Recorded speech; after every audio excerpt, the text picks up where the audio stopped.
gente, caiu aqui, voltei. Boa noite a todos. Vão dando um ok aí se vocês estão me ouvindo direitinho. A conexão deu uma oscilada e caiu, mas eu já voltei. Estamos aqui, vamos falar hoje sobre o critério A do transtorno, do diagnóstico para o transtorno do espectro autista, alterações na comunicação social. Então, nós vamos, nessa nossa 1 hora aqui de live, vamos explicar um pouquinho sobre o que é comunicação social, quais são os subdomínios que a gente precisa e como isso aparece na clínica, como a gente pode observar isso nas crianças, né? Hoje eu vou tentar fazer uma coisa que eu aprendi, que eu achei muito legal, que é compartilhar alguns fundos de telas aqui com vocês. Vamos ver se aí... Né?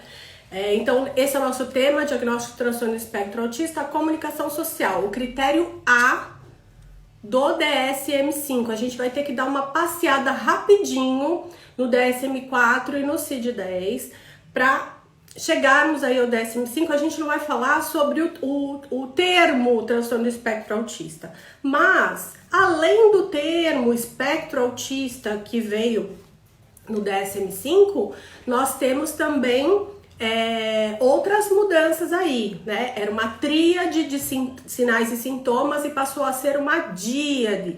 E nem todo mundo sabe disso, né? Essa semana eu vi num post de uma profissional os sinais e os sintomas e tava bem claro a tríade ali, né? Alterações na comunicação, atrasos na comunicação, déficits na interação social e o padrão de comportamento repetitivo e estereotipado. E essa forma de olhar já está atrasada, não é mais assim, já faz algum tempo, né? Desde 2013. Então, acho que vocês estão me ouvindo bem, né? Ninguém comentou nada. Deixem as suas perguntas, eu vou tentar responder à medida que for possível, que eu conseguir passar todo o conteúdo que eu preparei aqui para vocês. Estou com uma colinha, tá? Então, se eu não olhar diretamente para vocês aí, eu tô com um roteirinho do que eu programei para falar, para conseguir falar de tudo, porque são 3 domínios, 3 subdomínios desse critério A, então é muita coisa para falar. Bom, então se você ficar aqui até o final, você vai ser capaz de entender um pouco mais o que significa comunicação social para o transtorno do espectro autista. Não adianta só a gente ler os critérios lá do DSM-5 ou ler um artigo ou ver um livro. Há necessidade de agregar a teoria com a prática. E aí eu vou tentar trazer alguns exemplos de como isso pode se configurar na prática para que você possa observar aí. Lembrando que eu organizei aqui de uma forma pedagógica, de uma forma didática. Os critérios que eu vou apresentar aqui não são exaustivos, então não é um checklist onde a gente vai, ok, tem esse. É preciso uma certa, é preciso uma capacitação, é preciso um nível de base ali, fundamentação teórica, e é preciso que o profissional que ainda não tem essa expertise faça a supervisão, porque vai garantir aliar a teoria com a prática, tá? Ao final, eu vou disponibilizar no link do Instituto, que tá aí do Instituto não, da Brinquedos Terapêuticos, que tá aí na bio, eu vou disponibilizar um e-book para vocês baixarem com informações sobre o critério A e o critério B, tá? Eu chamei de como se fosse um guia para profissionais. É para facilitar o olhar na clínica, tá? Mas ele é baseado no DSM-5, então tudo que tem ali vocês encontram no DSM-5, não é nada criado por mim, tá? Eu organizei algumas informações, trouxe algumas informações sobre o CID-10, o DSM-4, como que chegou no DSM-5 e setorizei ali os critérios A e B e os demais para que vocês possam ter como um guia, tá? Então depois, ao final da live, vocês vão poder baixar no link que eu vou disponibilizar na bio. Bom, então vamos lá. Todo mundo me ouvindo, né? Comunicação social e acredito que não seja um termo tão claro, né? Eu vou modificar aqui. Comunicação social não necessariamente é um termo bem tranquilo para vocês todos. Eu acredito que pode ser que muita gente entenda o que é comunicação, entenda o que é social, mas o que essas duas coisas fazem juntas pode ser um pouquinho mais complicado de se entender, né? Vamos começar aqui com o CID-10. No CID-10, o que nós tínhamos de critério era o seguinte: a gente tinha uma tríade, tá? Comunicação, precisava ter alterações na comunicação, atraso na comunicação. Isso era um critério para o diagnóstico, tá? Alterações na interação social, déficits na interação social e um padrão repetitivo, estereotipado de comportamentos, interesses e atividades. Tanto no CID-10 quanto no DSM-4, os dois tinham essa tríade. Desde 2003, o DSM-4 mudou para DSM-5 e introduziu a noção, a ideia de espectro, né? Então, essa tríade não existe mais. Lembrando que o DSM-5 ele é o nosso guia nosológico, né? Então, é por ali que nós temos que seguir para fazer o diagnóstico. O CID-10 é um código, e aí o nome disso tudo é um código. Ali não tem guia para nenhum profissional seguir. Esse critério, mas esse critério, quando que se configura, quais são as comorbidades, diagnósticos diferenciais, como é que se apresenta, enfim, não tem isso no CID-10. O CID-10 é somente, não é somente, ele é muita coisa, mas ele é um código para transmissão de informação. Gente, alguém tá falando aqui que tá travando pra vocês? Isabela, eu vi que você tá aí, tá travando pra você, Isa?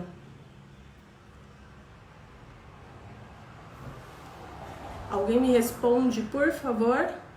Adriana, eu tô vendo que você enviou uma solicitação para participar do vídeo. Esse vídeo tá programado para eu fazer sozinha, tá? Não tem como eu dividir a tela aqui com você, porque senão eu não vou conseguir passar tudo que eu preparei para vocês com tanto carinho aí durante o dia, tá? Então não tá travando, vou seguir.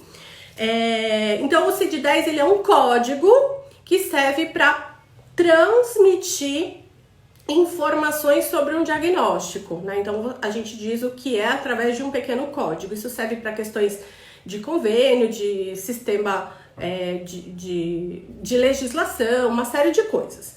Mas o DSM avançou para 5 e o CID ainda está no 10. Já saiu o 11, até a minha última visita a essa questão, estava só em português.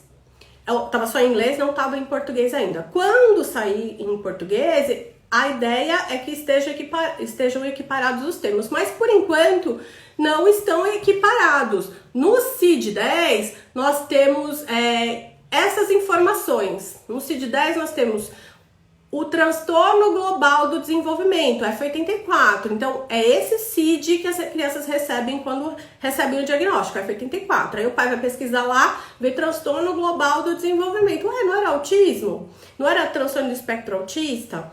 Porque os códigos ainda não estão, os dois códigos ainda não estão equiparados. O CID-10 continua desta forma. O DSM-4, né, dessa forma, autismo infantil, autismo atípico, síndrome de Asperger e tem várias outras classificações, né? Eu não coloquei todas aqui porque não é o objetivo da nossa live.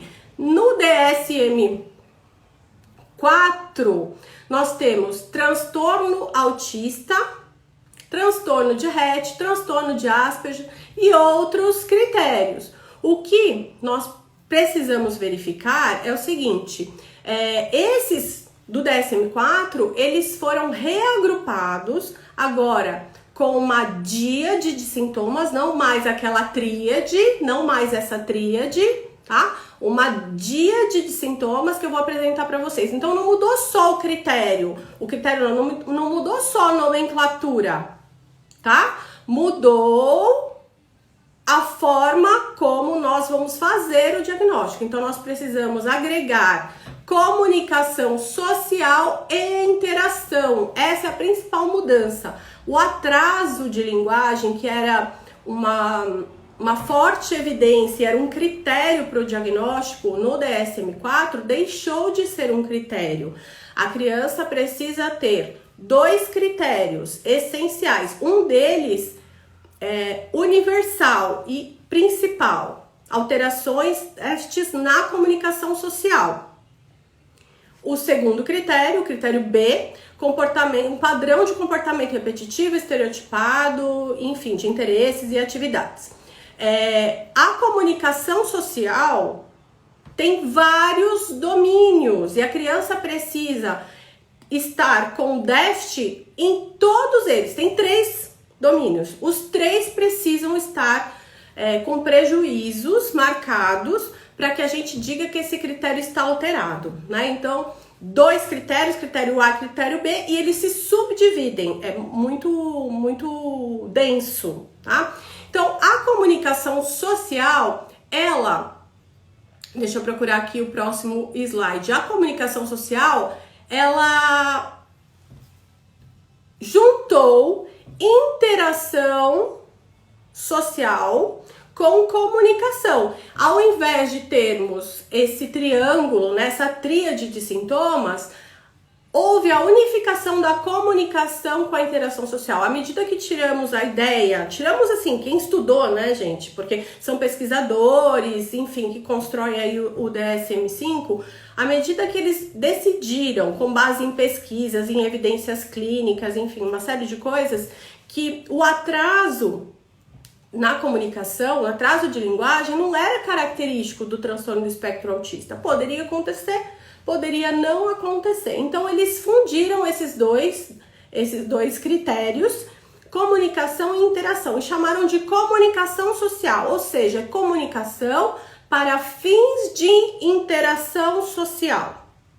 Tem que estar com prejuízo e bem marcado. Hoje a gente não vai falar sobre os comportamentos, a gente vai falar somente sobre os déficits nos domínios de interação, de comunicação social. Então vamos lá. O primeiro subdomínio, né, da comunicação social como um grande, vamos dizer assim, um grande guarda-chuva, né, ela envolve três déficits ali. Déficits persistentes e em termos de qualidade, tá, gente? Por isso que precisa aí uma certa expertise para que a gente possa fazer esse diagnóstico. Não há possibilidade de fazer só um checklist, tá? Novamente aqui, porque isso dá um pouco de medo, tá? Então vamos lá. A comunicação social, para ela estar em déficit, ela precisa de uma alteração firme em um conjunto de comportamentos verbais e não verbais que tem como fim a interação social, tá? Eles são reciprocidade socioemocional, que eu vou explicar no detalhe, déficits nos comportamentos comunicativos não verbais, e dificuldades para desenvolver, para manter e para compreender as relações, tá? Isso independente da idade, tá? Para cada idade de desenvolvimento, para cada momento do desenvolvimento, esses quesitos têm ali um limite do que é esperado para que aquela criança faça.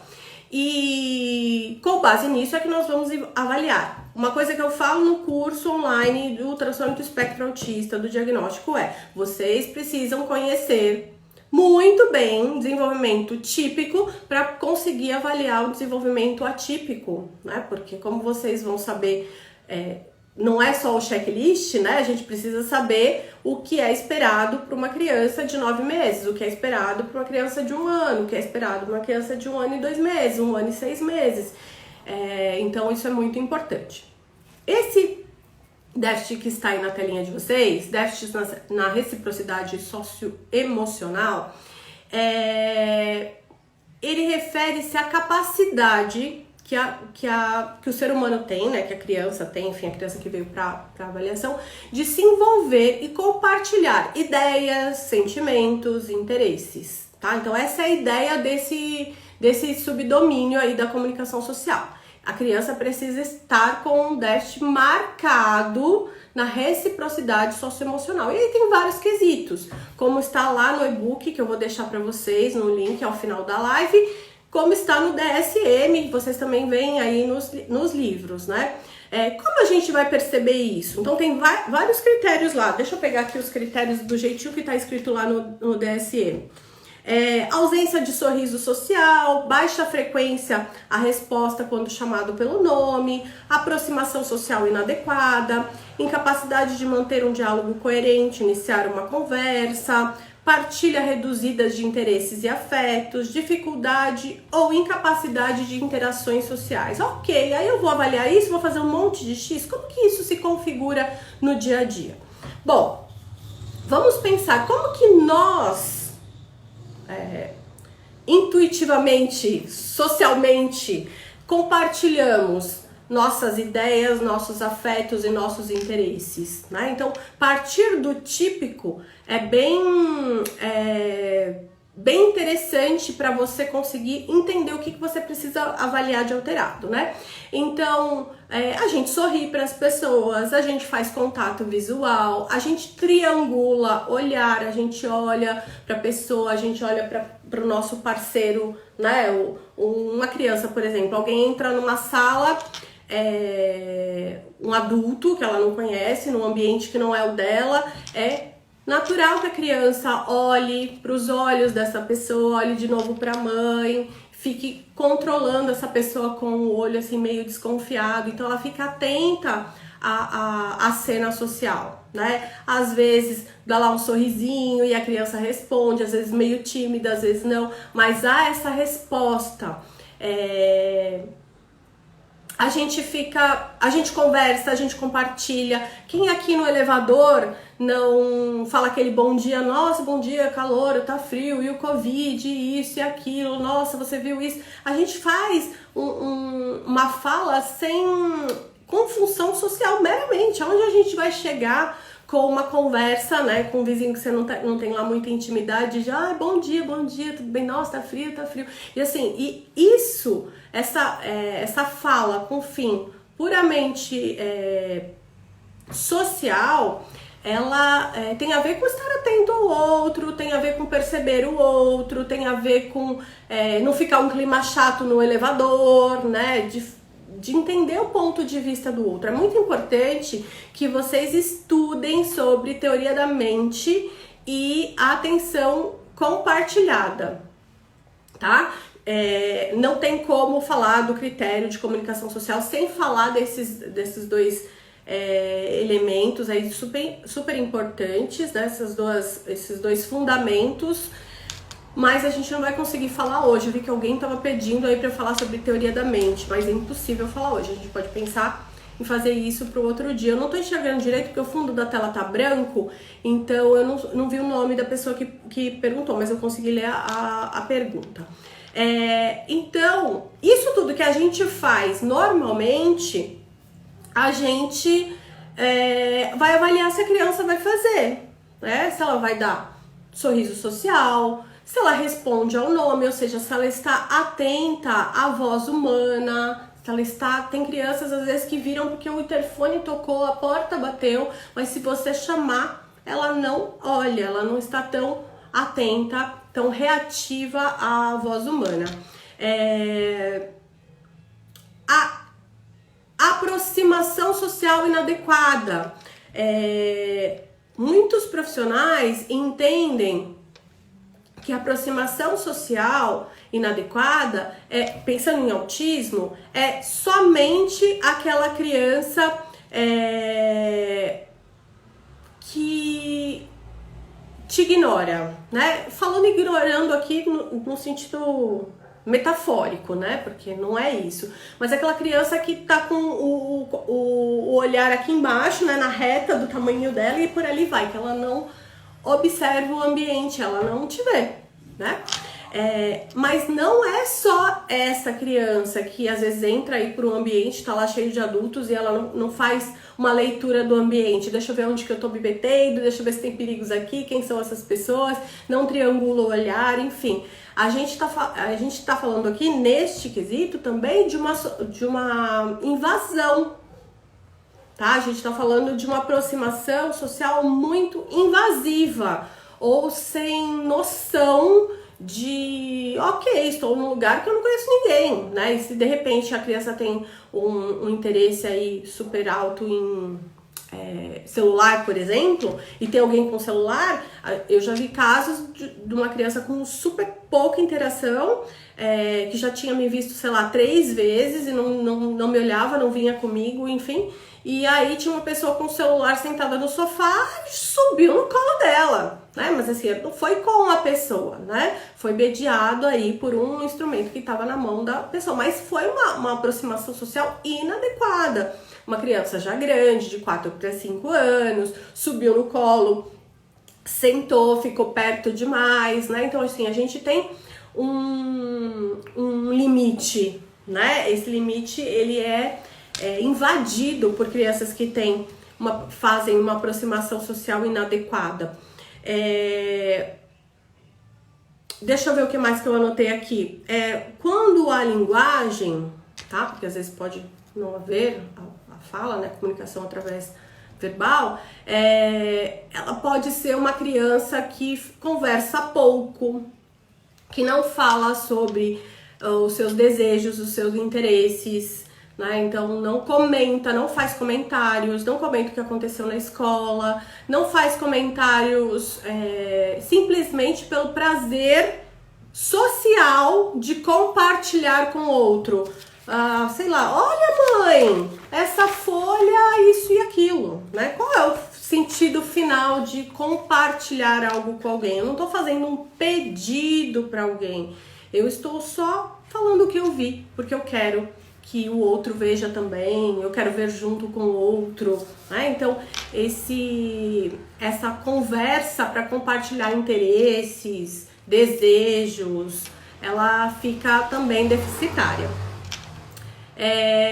Dependendo da idade, né, e se forem maiorzinhos, pode haver uma fala unilateral, aquela criança que fala só de um assunto, que você muda de assunto, ela nem percebe que você mudou de assunto, né, ela continua falando naquele assunto, isso dá bastante prejuízo na escola, né, os adultos tendem ok, vou continuar aqui falando com ele desse assunto mesmo, mas as crianças não, simplesmente não quer trocar, né? Eu não posso colocar nada, então eu vou sair daqui e vou deixar sozinho. É uma criança que traz brinquedos, que traz para a cena, traz para o olhar, traz para triangular com o parceiro social, com o pai, com o psicólogo, com a fono, enfim. Ele vai partilhar o brinquedo, ele vai trazer para você ver o brinquedo, ele vai trazer para brincar com você, ele vai trazer para você ver como funciona, ele vai trazer para você fazer alguma coisa. Não é só um pedido de ajuda. Então, assim, traz o brinquedo para você ligar o botão que ele não tá conseguindo, né? A mesma coisa para pedido, para apontar, né? Aponta para bolacha quando ele quer. Mas ele aponta para o passarinho? Ele aponta quando passa um carro? Olha o carro, olha o avião, olha o passarinho, para compartilhar interesse, ou ele só aponta para fazer pedidos? Então não é esse apontar que a gente quer, não é esse compartilhar, isso não é compartilhar, isso é fazer um pedido. As fonos avaliam direitinho, né, e muito melhor aí, proto-deliberativo, proto-imperativo, enfim, os pedidos aí. Então, na reciprocidade emocional, nós temos que levar em conta isso, a capacidade de se envolver, compartilhar ideias, sentimentos e interesses. E aí a gente vai observar no brincar, né? Na clínica, na avaliação, a gente vai observar no brincar. Se essa criança sorri com reciprocidade, se ela responde ao nome, se a aproximação dela é invasiva ou não é invasiva, se ela se esquiva ou não, se ela partilha interesse, se ela se interessa pelo que nós apresentamos, né? Porque a criança pode ter uma dificuldade em iniciar a atenção compartilhada, né? E te apresentar o brinquedo, mas ela pode responder bem, né? Ter um déficit só na iniciativa. E aí que é o pulo do gato, né? Uma criança com déficit na iniciativa, mas responde bem, não tem nenhuma outra evidência nesse critério, eu não sei se ela preenche esse critério. A gente precisa avaliar tudo direitinho, né? Mas um único critério que pode ser ambíguo, né? É por isso que você precisa sempre de um olhar de um profissional mais experiente. O segundo critério, o subdomínio, aliás, deixa eu colocar aqui para vocês o slide certinho aqui. Déficits em comportamentos comunicativos não verbais. Aqui o papel da fono é essencial, né? Os profissionais psicólogos que avaliam, a gente tem condição de perceber, né, esses déficits, mas numa avaliação fonoaudiológica, esses déficits eles saem ali como um raio-x, principalmente se a profissional for especializada, né? E é muito interessante ler uma avaliação de uma profissional que é especialista, né? Porque a gente aprende muito, né? Então, os déficits em comportamentos comunicativos não verbais, eles também precisam estar alterados. Estão lembrados que no critério de comunicação social os 3 precisam estar alterados? Então, aquele primeiro que eu falei precisa estar alterado. A comunicação social alterada precisa dos 3 domínios alterados. Isso também mudou do DSM-4 para o DSM-5, tá, gente? Todos os 3 precisam estar alterados. Então, vamos lá. Déficits de comportamentos comunicativos não verbais. Os comportamentos comunicativos não verbais são comportamentos não verbais usados para fins sociais, né? Então a gente precisa avaliar uma série de quesitos que estão aí descritos no DSM-5, mas a gente precisa ficar atenta também, bastante ligada se você vai precisar encaminhar para uma fono ou não, se você trabalha sozinha. Né? Assim, aqui, como eu não trabalho sozinha, eu sempre fecho com uma fono, eu não tenho essa preocupação, né? Mas se você trabalha sozinha, nesse quesito, independente desses déficits estarem muito marcados, uma avaliação de uma fono é essencial, porque isso até favorece depois essa criança ir para as terapias e o pai e a mãe já saber exatamente o que é que essa criança vai precisar trabalhar numa fonoterapia, né? É uma avaliação e é uma intervenção bem específica, né? Bom, os termos que precisam estar alterados, basicamente a atenção compartilhada, ela prejudica todo esse domínio, né? E a gente já viu, eu já falei aqui no primeiro domínio que a atenção compartilhada está prejudicada nas crianças com TEA e precisa estudar atenção compartilhada. Aqui também, tá? A atenção compartilhada é a primeira habilidade cognitiva que a criança desenvolve. Ali já bebezinho ela já está desenvolvendo a atenção compartilhada e isso vai fazer toda a diferença. Os déficits da atenção compartilhada fazem toda a diferença para alterar esse subdomínio. Então, alterações no contato visual, que pode ser ausente, né? A criança que não faz contato visual, pode ser fugidio, tá? Então, pode ser uma criança que dá uma olhadinha de rabo de olho, inclina a cabeça, olha sob perspectiva, mas tem alguma coisa naquele contato visual ali que não tá legal, não passa uma integração para você. E pode ser atípico, né? Que o atípico aí a gente consideraria, por exemplo, aquela criança que olha arregalado, né? Chega bem perto e faz um olhão assim, ou as crianças que olham, né? totalmente sob perspectiva, só fazem a interação assim, olhando de rabinho de olho. As crianças nesse subdomínio, elas precisam ter, crianças, né? Não só as crianças, dificuldade no uso das expressões faciais e também para entender expressões faciais, tá? Como que a gente vai perceber isso, né? No curso de diagnóstico e transtorno do espectro autista que a gente tem online, a gente explica, né, como você pode fazer para organizar a sua avaliação de forma que você consiga rastrear todos esses quesitos, mas você precisa planejar a sua avaliação para que em algum momento você faça aí algo, né, e esteja de olho em como ele vai reagir às suas expressões faciais. Se você também consegue fazer uma conexão daquilo que ele tá sentindo ali, sei lá, ele tá lá muito bravo, mas a carinha dele tá igual, por exemplo, né? A orientação corporal, não sei se vocês têm essa percepção, se vocês já trabalham com crianças autistas ou conhecem, enfim. As crianças autistas maiores,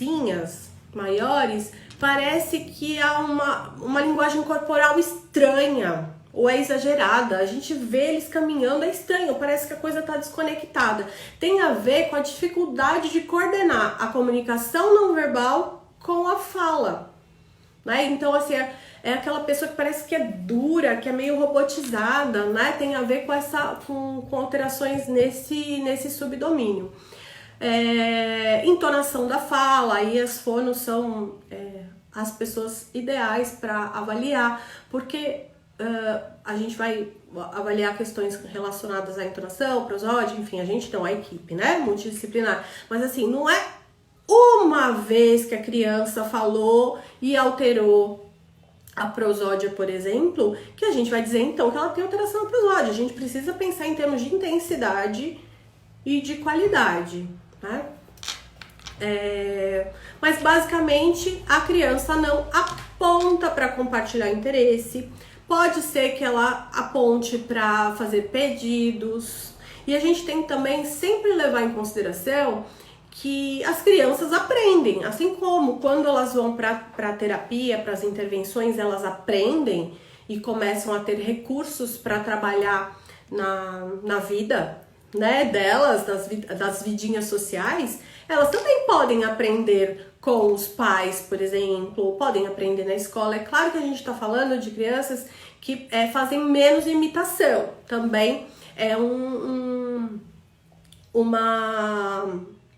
déficit aqui desse domínio. Ela faz menos imitação, porque ela está menos atenta ao outro. Então, as crianças aprendem muito por imitação, mas algumas imitam um pouquinho melhor. Elas podem conseguir esses recursos no próprio ambiente e aí aprender algumas coisas, e às vezes dá essa sensação de nossa, mas tá tudo aqui, ela tem todas as características, mas olha como ela aponta, por exemplo, para compartilhar. Pode ser uma habilidade aprendida, né? Pode ser que seja muito estipulado em casa, enfim. Então as crianças aprendem, né? Então a gente precisa, ou então já passou por algum tipo de intervenção, mesmo que não tenha tido diagnóstico, enfim. Então a gente precisa levar em consideração tudo isso, tá? Então basicamente alterações no comportamento comunicativo não verbal tem a ver com anormalidades no contato visual, déficit de atenção compartilhada, dificuldade para entender o sentido de uma conversa, questões relacionadas à expressão facial e o entendimento da expressão facial das outras pessoas, dificuldades para compreender o uso dos gestos e déficits na imitação. Imitações simples, né? Qual exemplo que eu poderia dar aqui para vocês com relação à imitação? Simples, né? A mamãe, toda vez que chega num lugar, diz oi, diz tchau, né? Uma criança com esses déficits, ela vai olhar menos, ela vai ver menos Isso, e aí nós vamos ter que ensinar essa criança que quando a gente chega, a gente dá tchau, e dar tchau é assim, enfim, né? Tô dando um exemplo aqui grosseiro para vocês, mas é mais ou menos isso. Vocês que têm filhos, ou que não têm experiência com criança com transtorno de espectro autista, mas que têm filhos, vocês se lembram de ensinar o filho de vocês a fazer atenção compartilhada? Vocês se lembram de ensinar o filho de vocês, ou sobrinho, afilhado, ou os alunos, a imitar? Né? A gente não ensina, isso vem com o desenvolvimento. Quando isso está tem um gap muito grande com relação ao que já era para essa criança estar fazendo e o que ela não faz, e o que ela faz, a gente precisa olhar para isso direitinho. Ó, imitar um desenho é um exemplo, fazer a coreografia. Nesse caso aqui, a gente está avaliando a imitação do par social.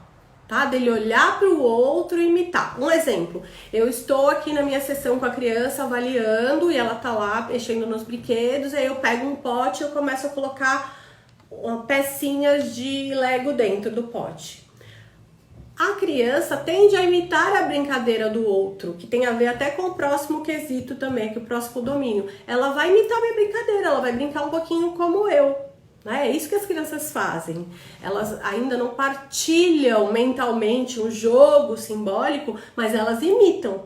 Então não é o imitar da TV, ele com a TV, né? É ele olhar para o outro, compartilhar um interesse e seguir o jogo imaginativo que o outro está fazendo ali, brincar com ele, se divertir com ele, tá?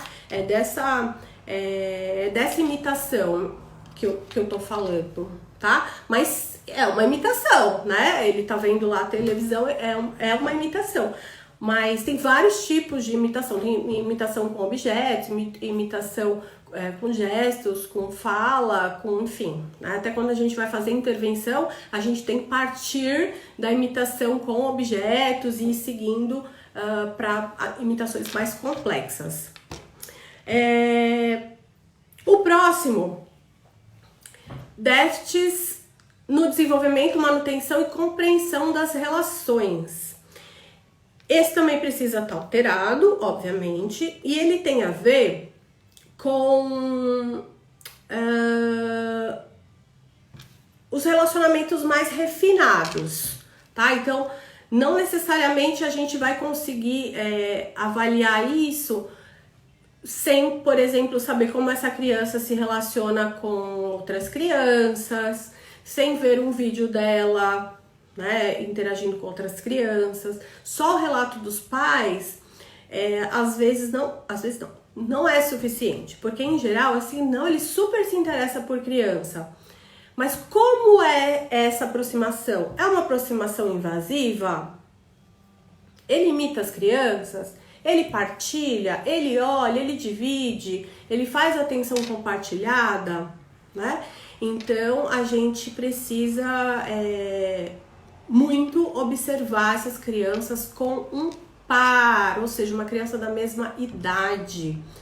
É essencial. Se a criança está na escola, pode ser uma visita à escola, por exemplo. Aqui no Instituto de Psicologia Vila Guilherme, a gente providencia um par de mesma idade. Então a gente pega sobrinho emprestado, a gente dá um jeito, pega outro paciente e faz uma sessão lúdica, né, para brincar, grava, observa e aí a gente vai verificando todas esses quesitos aqui.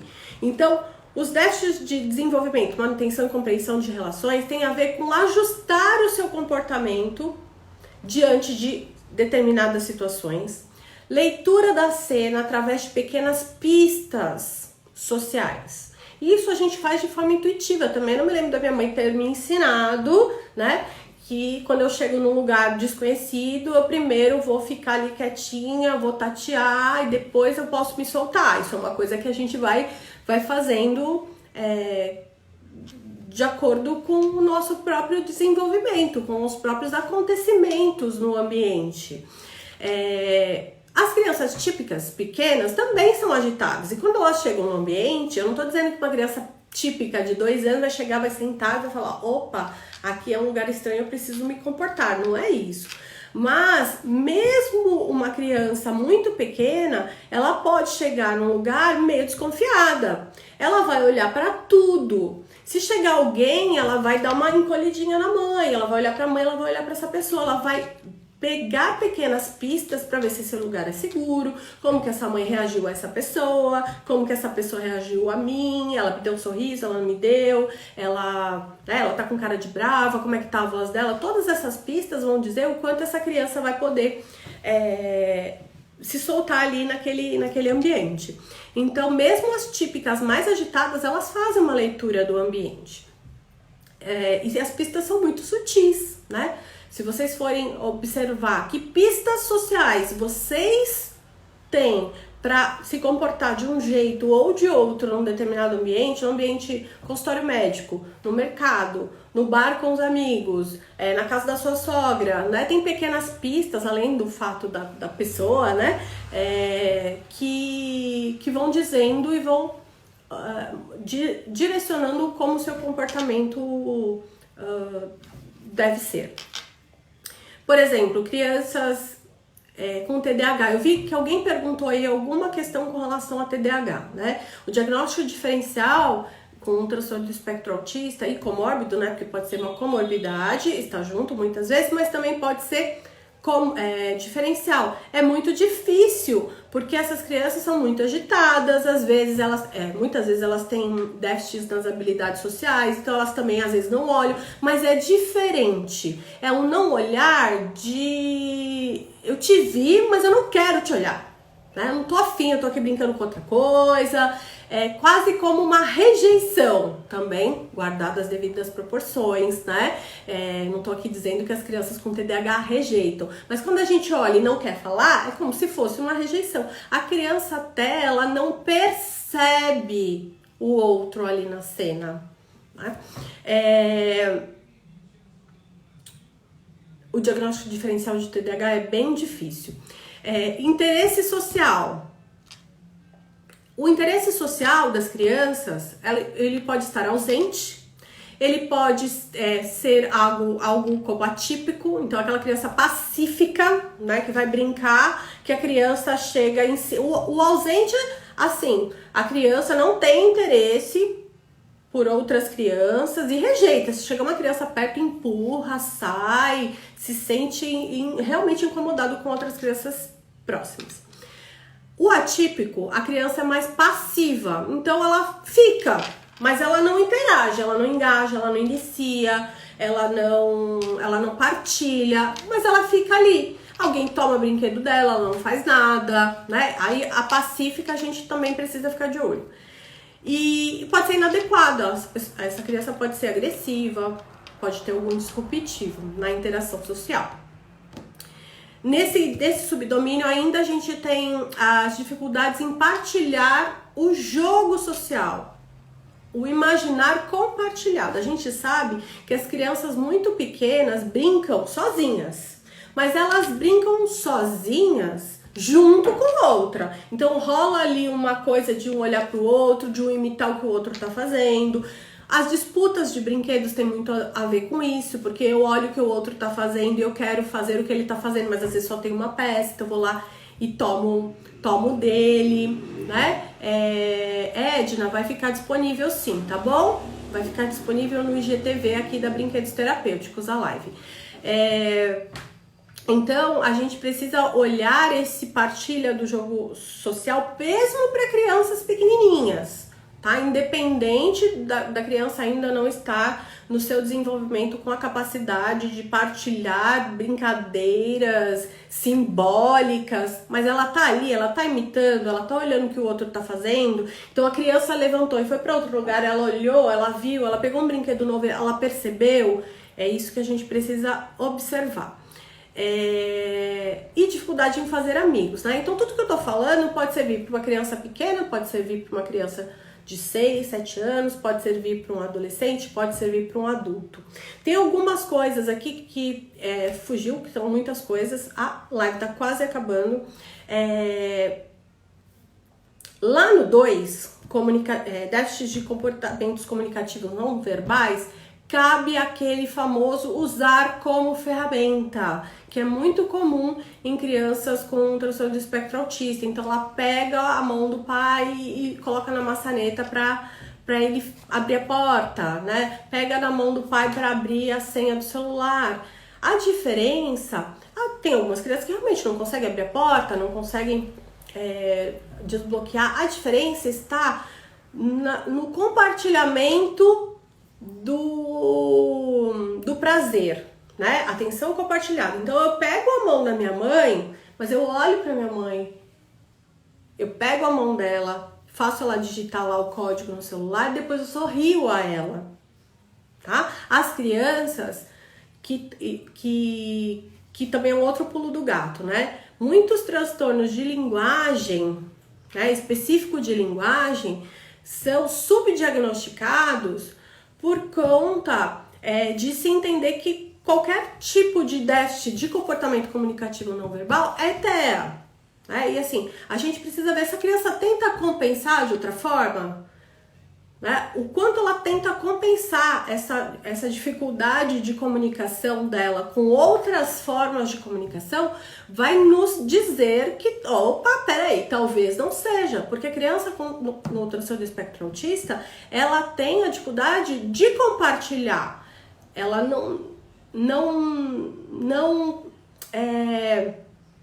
transmite tanto as suas ideias, interesses e afeto ao outro. Se uma criança que não está conseguindo se comunicar adequadamente tenta compensar isso gestualmente, fazendo mímica, de algum jeito, eu não tô falando de birra, tá, gente? Eu não tô falando de se jogar no chão, de gritar, que são comportamentos mais ao nível do corpo. As crianças autistas fazem muito isso para se comunicar, né?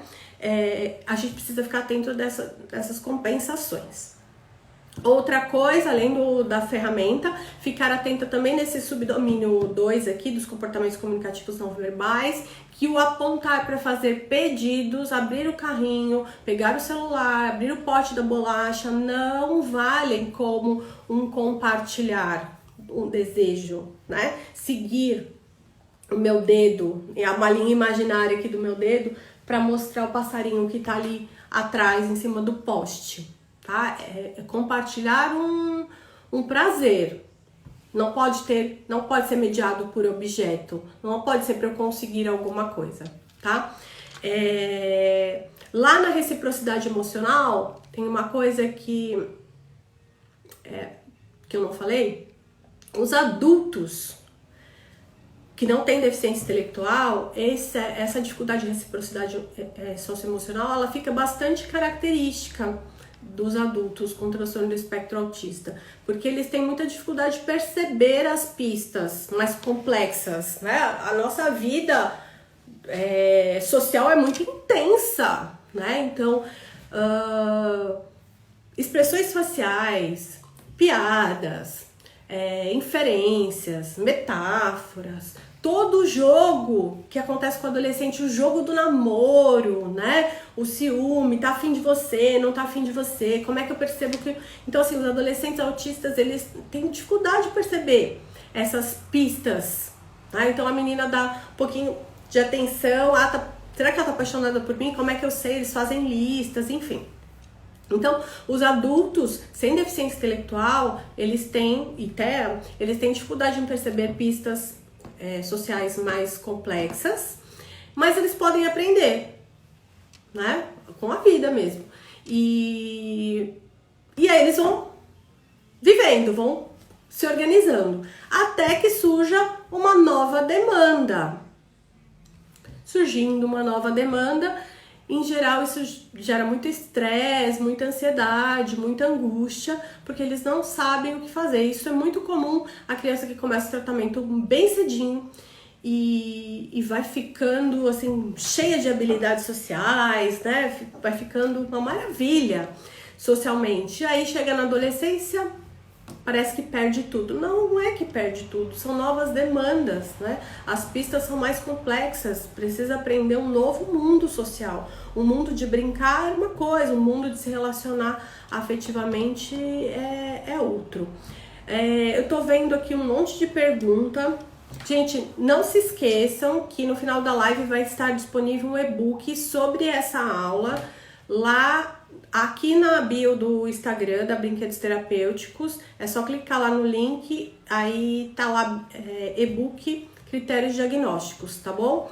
Eu tô vendo aqui um monte de pergunta e pra variar eu sempre seleciono um monte de coisa pra falar e acaba não dando tempo de responder pergunta. Eu pretendo fazer uma sequência de lives agora em setembro, que eu vou fazer, não sei se são 3 dias consecutivos ou 4 dias consecutivos, abordando os principais temas do diagnóstico do transtorno do espectro autista. E aí eu vou me organizar para deixar um tempo bem importante para as perguntas. As perguntas são tão importantes, eu tento sempre assim trazer uma live com base no que vocês me perguntam, mas eu vou pedir para quem deixou pergunta aqui, eu não respondi porque eu não respondi quase nenhuma, que vocês mandem pro inbox da Brinquedos Terapêuticos e eu tento responder para vocês, tá? Mas então vamos fechar aqui. A comunicação social é um critério universal para o diagnóstico do transtorno autista. Esse critério universal, ele precisa estar marcadamente com prejuízo, alterado em todas as idades, em todos os seus subdomínios. É preciso uma avaliação bem cuidadosa, porque não é uma escala, o DSM não é uma escala, não é um checklist. Ele é um guia que não pode ser exaustivo no sentido de, ok, então tem lá o critério. Opa, pensei que tinha o nome do paciente aqui. Tem o critério reciprocidade socioemocional e tem um monte de lugarzinho para fazer X. Então, ok, eu faço X em tudo e ok. Então, se a criança alterou, um dia ele não te olhou no olho, ok. Isso precisa estar marcado em todos os ambientes, durante toda a vida dessa criança. E é preciso que você tenha mais de um olhar. Por isso é tão importante a avaliação multidisciplinar, porque você vai observar, a sua colega vai observar, uma terceira pessoa vai observar, um médico vai observar, e isso nos dá muito mais firmeza e segurança para fechar uma hipótese diagnóstica e para sugerir as terapias da intensidade. São terapias com muitas horas, né? E isso dá muita segurança para os profissionais. Então, resumindo, os 3 subdomínios precisam estar alterados, com bastante intensidade, avaliando sempre a qualidade, não utilizando como um checklist, certo? Então, gente, não se esqueçam aí de mandar as dúvidas, porque eu não consegui responder nenhuma. Finalizando a live, eu vou deixá-la disponível no IGTV e saiam da live quando saírem e cliquem lá no link que está na bio, no perfil ali da Brinquedos Terapêuticos, porque clicando no e-book de critérios vocês conseguem baixar o e-book que eu criei para essa aula aqui. Ok, gente? Eu agradeço a todos, espero que vocês mandem mesmo as perguntas, porque eu vi que tem perguntas aqui muito interessantes, e aí quem sabe eu não organizo uma aula depois pensando aqui nas dúvidas de vocês. Tá certo? Muito obrigada para quem ficou até o final. Tem gente que já tá aqui toda semana, que eu tô vendo. Obrigada, gente. Espero que tenha sido de bom proveito para vocês e que vocês possam usar isso para estudar mais, né? Para ter um olhar diferente aí na clínica de vocês. Como eu disse, é uma aula pedagógica, organizada pedagogicamente, didaticamente, mas precisa da supervisão para juntar e agregar tudo isso de uma forma teórico-prática, que é o ideal para fazer o diagnóstico. Tchau, gente, obrigada!